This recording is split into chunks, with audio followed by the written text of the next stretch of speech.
हैं, आप अगर चाइना और भारत की सिचुएशन देखें तो एक आपका मीडिया, पाकिस्तानी मीडिया तो खैर इतना नहीं दिखा रहा, लेकिन पूरी दुनिया की नजरें जो हैं वो इंडिया और चाइना पे लगी हुई हैं कि दो बड़ी रियासतें, 1 बिलियन प्लस पॉपुलेशन है और इतने नॉर्मली सब चीजें चल रहा था, तो ये सब चीजें कैसे हुई। तो मेरा जो पहला सवाल आपसे ये है सुरुजी खान साहबा, वो ये है कि इंडिया में मूड कैसा है इस वक्त, क्योंकि अब कल पता चला था इंडियन आर्मी ने कहा है कि 20 एक जवान जो है वो उनकी डेथ हुई है और 100 के करीब शायद जख्मी है। इसी तरह चाइनीज की भी डेथ हुई है, लेकिन चाइनीज बता नहीं रहे, उनकी मिलिट्री से या उनकी गवर्नमेंट ने कोई इस पर रिस्पॉन्स नहीं किया, लेकिन आपकी तरफ से तो आपकी मिलिट्री ने रिस्पॉन्स कर दिया कि क्या पोजीशन है। तो हम देख रहे थे लोग टीवी तोड़ रहे हैं, कोई कुछ कर रहा है, तो ये क्या मतलब what's the mood in India? आप as a lawyer and social activist and political activist, how do you see this? देखिए चीमा साहब, कोई भी अगर भारत की हिस्ट्री पढ़ेगा या भारत का इतिहास जानेगा तो इसमें तो कोई दो राय नहीं है कि हम लोग प्रोएक्टिवली जाके कभी जंगे नहीं करते हैं। हम कभी किसी की जगह को इन्वेड करना या किसी कंट्री को जाके जबरदस्ती पोक करना हम लोगों के मिजाज में नहीं है, हमारी नेशनल एथोस वैसी नहीं है। लेकिन हम लोगों की आर्मी और हम लोगों की जो कंट्री है, जो हमारा देश है Bharat, I am not just talking about India which was formed like in 1947, but I'm talking about Bharat. हमारा जो भारत है वो किसी भी तरह से शक्ति में कमजोर नहीं है और हम लोग ये मानते हैं कि भले ही आप सामने वाले को नुकसान मत पहुंचाइए, लेकिन एटलीस्ट उसको अपनी शक्ति का एहसास कराना जरूरी होता है।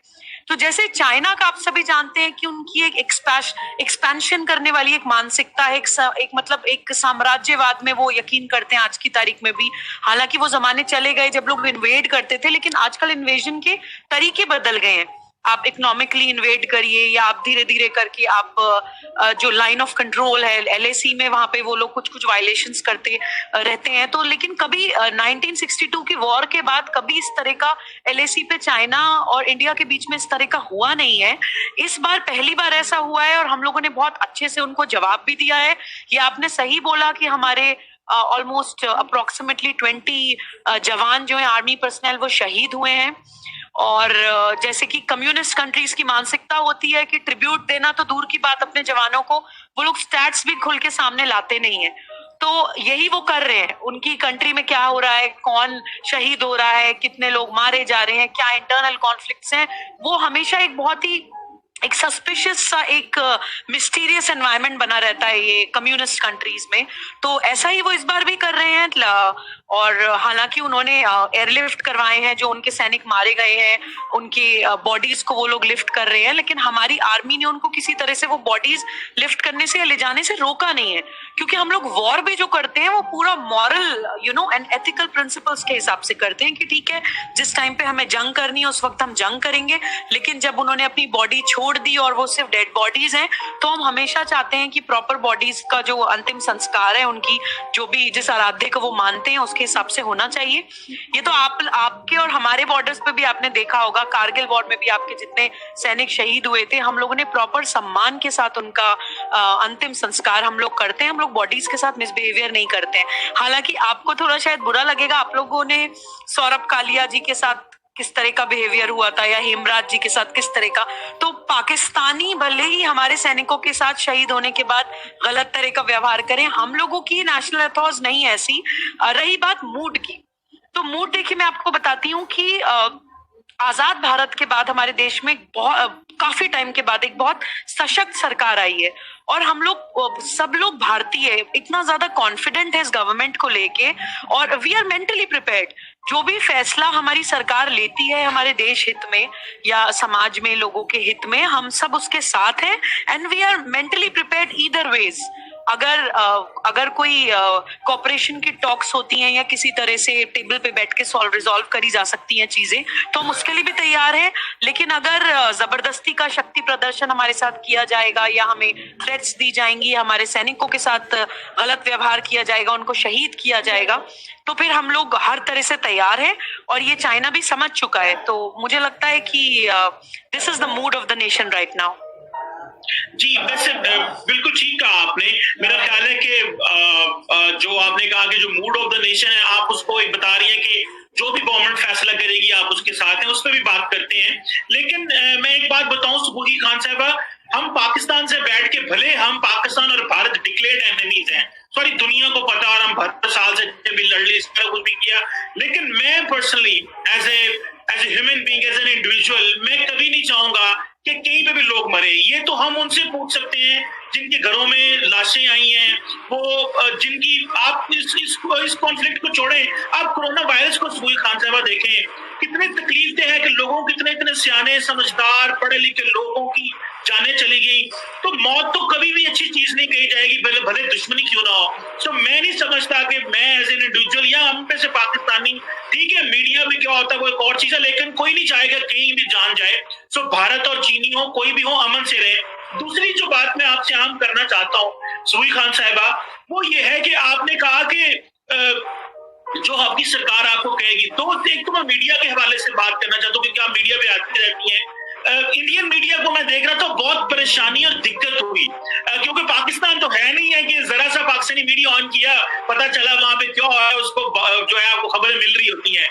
चीनी मीडिया को आप कोट भी नहीं कर सकते, आपको लैंग्वेज बैरियर भी बहुत ज्यादा है, बस मीडिया आहिस्ता आहिस्ता स्लोली, मैं सारा टाइम देखता रहता हूँ, सारी बात है, इंडियन मीडिया देखते रहते हैं क्या हो रहा है। तो चीनी, इंडियन मीडिया को बहुत दिक्कत हुई इस चीज में समझने में कि चीनी सोच क्या रहे हैं, वहां पे हुआ क्या है। और दूसरा, आपको पता है वो कम्युनिस्ट मुल्क है, वहां पे इंफॉर्मेशन का फ्लो जो है उसको भी बहुत ज्यादा जो है वो रोका गया जाता है, और अपनी मर्जी से हुकूमत अपनी वो इंफॉर्मेशन नहीं देती।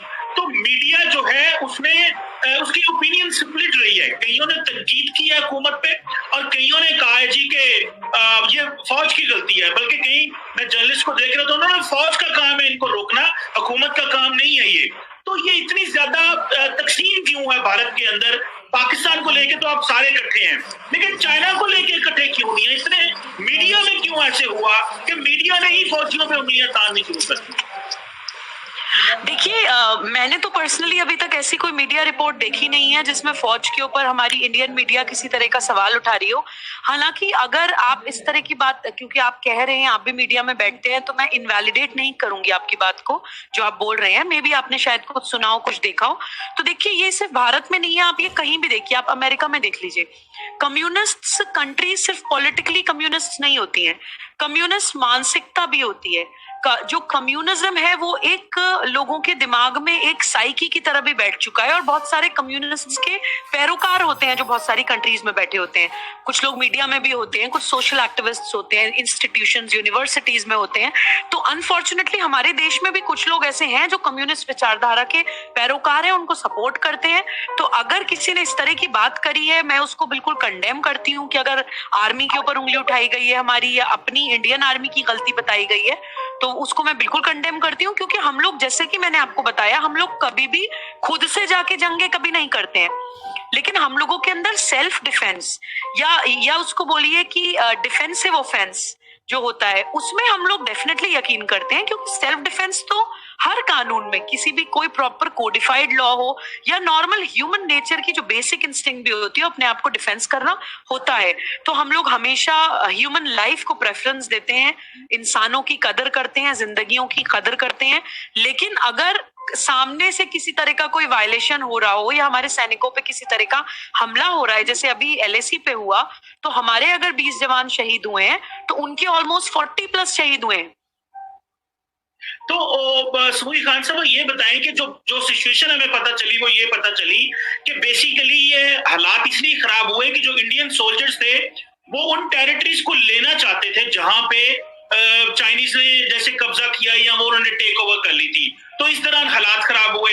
तो जैसे मैं GD बख्शी साहब को और इंडिया के बहुत सारे एनालिस्ट को देखता हूँ, वो कह रहे, वो हुकूमत पर तनकीद कर रहे थे कि भैया ये फौज लाठी वाली डंडे वाली नहीं है, ये फौज गोलियों बारूद आपको दिया, $70 अरब आपको डिफेंस पे हम दे रहे हैं, ये आपने फौज का हाल क्या कर दिया है। तो ये मीडिया पे मैंने, मेरा ख्याल है, अगर मैं गलत ना हूं तो मैं आज तक पे देख रहा था, वहां पे जो एक जर्नलिस्ट थी वो कह रही थी कि ये सैनिकों का काम है, हुकूमत का काम नहीं है। लेकिन एनी हो, वो एक और बात है। तो इसमें बहुत ज्यादा पोजीशन स्प्लिट है, और मोदी साहब भी 24 घंटे के बाद आके उन्होंने अवाम को बताया है कि मैं जो है वो बात करूंगा। और राजनाथ सिंह डिफेंस मिनिस्टर में, ये इंडिया के सियासतदानों के अंदर इतनी ये परेशानी क्यों आई? क्योंकि हम समझते हैं कि इंडिया का जो स्ट्रेटेजिक थॉट है, as a political analyst and as a lawyer, आप सोसाइटी को समझती हैं, वो अगर हम समझते हैं कि जरा ऑफेंसिव है, तो क्यों करके राजनाथ सिंह साहब को और मोदी साहब को ये 24 घंटे से ज्यादा टाइम लगा बात करने में? देखिए चीमा साहब, हम बात कर रहे हैं वॉर की, हम बात कर रहे हैं वॉर की ऐसे वक्त में जो न्यूक्लियर पावर का टाइम है।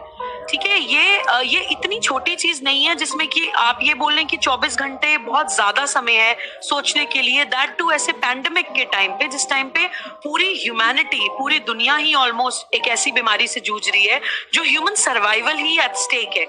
तो ऐसे टाइम पे मुझे नहीं लगता कि वॉर करना कोई ऐसा डिसीजन होगा जो कोई भी कंट्री प्रेफर करेगी, चाहे वो इंडिया हो चाहे वो चाइना हो।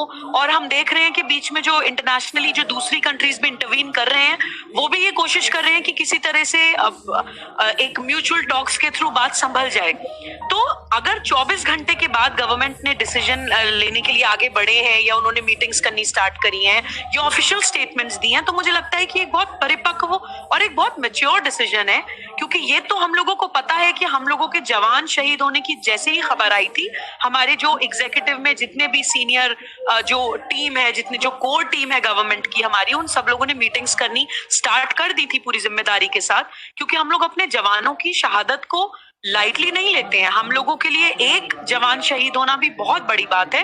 तो हम लोग नहीं चाहते हैं कि इस तरह का कुछ हो। और हमारे जो अभी जल थल वायु सेना के जो चीफ हैं, वो भी माशाल्लाह बहुत प्रोएक्टिव और बहुत सशक्त इंसान है।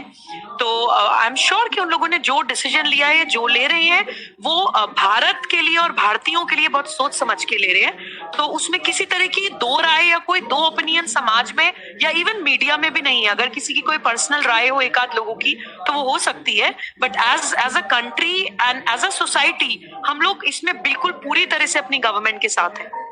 बिल्कुल ठीक है। रोहित खान साहब, अगला सवाल, क्योंकि आप सोशल एक्टिविस्ट हैं तो मैं उस बिहेवियर को भी थोड़ा समझना चाहता हूं। क्योंकि ये बताएं कि आज इंडिया के अंदर एक मूव चल रही है जी कि हम चाइनीज प्रोडक्ट्स को बैन कर देंगे इंडिया के अंदर। बल्कि मैं कल रात एक टीवी पे देख रहा था, तो उन्होंने जो एक एंकर थे, मैं नाम नहीं लूंगा, आप भी जानती हैं, मैं भी जानता हूं, तो वो कह रहे थे हम चाइना को ब्लॉक करेंगे, बैन करेंगे। और उसी वक्त उनके अपनी टीवी स्क्रीन के ऊपर एक चाइनीज प्रोडक्ट की एड चल रही थी। उसी वक्त जब वो बोल रहे थे, एक कॉर्नर पे ऐड चल रही थी और सुबह बड़ा उसका मजाक भी उड़ा। तो आप समझती हैं कि इस तरह चाइना की प्रोडक्ट्स को जो है वो बैन करना आसान है जब तक आप पैरेलल अपनी एक मैन्युफैक्चरिंग इंडस्ट्री ना लगा सके, या एक ये समझती है इस वक्त गुस्सा है भारत के अंदर, होगा नहीं, बस रेटरिक चल रही है? जी देखिए चीमा साहब, हम लोग एज ह्यूमंस हम लोग एक गलती करते हैं। हम हमेशा चीजों को बहुत एब्सोल्यूट्स में ले लेते हैं। हम ब्लैक या व्हाइट में दुनिया देखते हैं। हम लोग कभी ये नहीं सोचते कि एक बीच में ग्रे एरिया भी होता है। नो डाउट हम लोग चाइनीज प्रोडक्ट्स को बैन करना चाहते हैं। हम सिर्फ ये गुस्से में नहीं कह रहे, हम लोग ये जानते हैं कि जो कम्युनिस्ट जो विचारधारा होती है, जो कम्युनिस्ट कंट्रीज होती हैं, वो अपने आप को एक्सपैंड ऐसे ही करती हैं। और आजकल का टाइम जो है इन्वेड करके एक्सपैंड करने वाला नहीं है। जो ब्रिटिश ने भी हमारे ऊपर अगर राज किया तो वो भी इकोनॉमी कंट्रोल करके उन्होंने किया। पहले वो बिजनेस करने ही आई थी ईस्ट इंडिया कंपनी लेके। तो ये हम सब भारतीय समझते हैं, ऐसा नहीं है। इंडिया में बहुत सारे जो सामाजिक संगठन और बहुत सारे लोग इस चीज पे काम बहुत सालों से कर रहे हैं कि हमें चाइनीज प्रोडक्ट्स बैन कर देने चाहिए। क्योंकि हम देखते हैं उनका जो अमानवीय व्यवहार है, जो उनका एक एंटी ह्यूमन, एंटी नेचर जो वो चीजें करते हैं। जैसे इवन ये चाइनीज वायरस, ये कोरोना वायरस जो हम देख रहे हैं, वो भी वहीं से आया है। तो डेफिनेटली हम उनको बैन करना चाहता है। लेकिन अगर आप किसी टीवी चैनल का इस वजह से मजाक उड़ा रहे हैं कि एक उनके नीचे किसी चाइनीज ब्रांड का एड था, तो ये मैं आपको बताना चाहती हूँ कि देखिए एक मार्केट जिसमें किसी कंट्री ने पूरी एक मोनोपोली करी हुई है, नॉट जस्ट इन इंडिया बल्कि all over the world Chinese products her country में जाते हैं। तो जब आपने इतनी जबरदस्त मोनोपोली करी हुई है, इतनी ज्यादा डिपेंडेंस है, तो उसको रातों रात नहीं खत्म किया जा सकता है। अनरियलिस्टिक बातें हम नहीं कर रहे हैं, but step by step we can take decisions at least. क्योंकि देखिए कोई भी, चाहे पर्सन टू पर्सन रिलेशनशिप हो या कंट्रीज के रिलेशनशिप हो, हमेशा म्यूचुअल डिपेंडेंस में चलती है। हमेशा दो कंट्रीज किसी ना किसी वे में एक दूसरे पे डिपेंडेंट होती हैं, लेकिन वो टॉक्सिक डिपेंडेंस नहीं होनी चाहिए। तो जब हम आत्मनिर्भर भारत का आह्वान करते हैं, या हमारे प्राइम मिनिस्टर जब बाकी उनसे बोलते हैं कि आत्मनिर्भर भारत बनाइए या स्वदेशी प्रोडक्ट्स को, लोकल को वोकल करिए, जब इस तरह की बात करते हैं तो उनका कहना यही होता है कि डिपेंडेंस हेल्दी हो तो ठीक है, वो इतनी टॉक्सिक डिपेंडेंस नहीं हो जानी चाहिए कि सामने वाला आपके ऊपर हावी हो जाए, आप अपनी सही को सही कहने वाली आवाज भी खो दे। जो आपका एक freedom of expression and speech है, जो आपका एक सेल्फ डिफेंस है, जो एक जिंदगी एक सम्मान के साथ जीने का जो अधिकार है, आपका वो अधिकार ना खो जाए। तो इसलिए डेफिनेटली हम लोग बॉयकॉट कर सकते हैं चाइनीज प्रोडक्ट्स को, बट वो धीरे धीरे करके होगा, वो रातों रात नहीं होगा। And we are actually very serious about doing this, क्योंकि ये आज ऐसा नहीं है कि पहली बार चाइना का ये चेहरा हमारे सामने आ रहा है। चाइना ने 1950s में भी, उस वक्त हमारी दूसरी सरकारें थी, उस वक्त भी चाइना ने दोस्त बन के हमारी पीठ में छुरा घोंपा है। ये मैं आपके चैनल के माध्यम से जो लोग भी सुन रहे हैं उनको ये मैसेज जरूर पहुंचाना चाहती हूँ कि इन लोगों, ये किसी के दोस्त नहीं होते, ये सिर्फ अपने आप को फैलाने के लिए, कहते हैं ना कि मतलब अपने गधे को भी बाप बना लेते हैं जिस टाइम पे इन्हें अपना मतलब निकलवाना होता है। 1950s में हमारी उस टाइम पे नेहरू जी आई थिंक हमारे प्राइम मिनिस्टर थे, उस वक्त इन लोग जब ये तिब्बत को इन्वेड कर रहे थे अर्ली 1950s में, तिब्बत का कल्चर एंड सारी चीजें, लैंग्वेज सब ये खत्म कर रहे थे, तिब्बत इन्वेड कर रहे थे, तो चाइनीज ट्रूप्स को खाने की कमी पड़ रही थी, तो तब इन्होंने इंडिया से दोस्ती करके राइस मंगवाए थे और बहुत टाइम तक फूड सप्लाईज इंडिया से गए हैं चाइनीज ट्रूप्स को तिब्बत में। तो 1950s में आप सोचिए हमसे इन्होंने खाना लिया, 1958 में इन्होंने हमारी डिफेंस एस्टेब्लिशमेंट में टूर किया, दोस्त बन के हमारी कंट्री में आए, हमारे डिफेंस एस्टेब्लिशमेंट में घूम के गए और 1962 में हमारे साथ जंग कर दी। तो इसलिए ये लोग दोस्त कभी किसी के नहीं हो पाए हैं। तो ये हमारी जो ये प्रेजेंट गवर्नमेंट है वो इस चीज को बहुत अच्छे से जानती है। हम लोग उनसे जो बात कर रहे हैं वो बात सिर्फ इसलिए कर रहे हैं कि हम अवॉइड करना चाह रहे हैं लड़ाई for the sake of humanity, जो हमारी गवर्नमेंट करना चाहती है। और ये प्रेजेंट गवर्नमेंट हमेशा हिंदू कल्चर या जिसको आप बोलते हैं रिविजनिस्ट मूवमेंट चला रही है, जिसको आपके मैंने 2-4 इंटरव्यूज में देखा कि आपको वो चीज भी थोड़ा सा बुरी लगती है कि ये लोग इस तरह की बात क्यों करते हैं। तो देखिए हम लोग बात करते हैं इंडियन कल्चर से जुड़ने की। जब हम हिंदू राष्ट्र की बात करते हैं तो हम बात करते हैं भारत की नेशनल एथॉज की, जो हमेशा इंसान को इंसान से जोड़ने की बात करती है, जो हमेशा वसुधैव कुटुंबकम में बिलीव करती है, जो पूरे विश्व को अपना परिवार मानती है। लेकिन जो हमारी भाषा में उसको सनातनी बोलते हैं। सनातन धर्म जो होता है वो होता है आपको अपना कर्तव्य पालन, आपको ट्रुथ का साथ देना, सही और गलत में डिफरेंशिएट करके सही का साथ देना। तो सनातनी का यही कर्तव्य है कि हम कोशिश करेंगे कि जंग ना हो, लेकिन अगर वो हमारे ऊपर अटैक करेंगे तो हम लोगों का शौर्य और पराक्रम से तो इतिहास भरा पड़ा है। हमारे यहाँ तो कुरुक्षेत्र की धरती आज तक लाल है। तो ये बात ये चाइनीज ना भूलें कि हम लोग सिर्फ कोशिश कर रहे हैं कि जाने ना जाएं, लेकिन अगर ये लोग नहीं संभलेंगे तो हमें इतिहास बहुत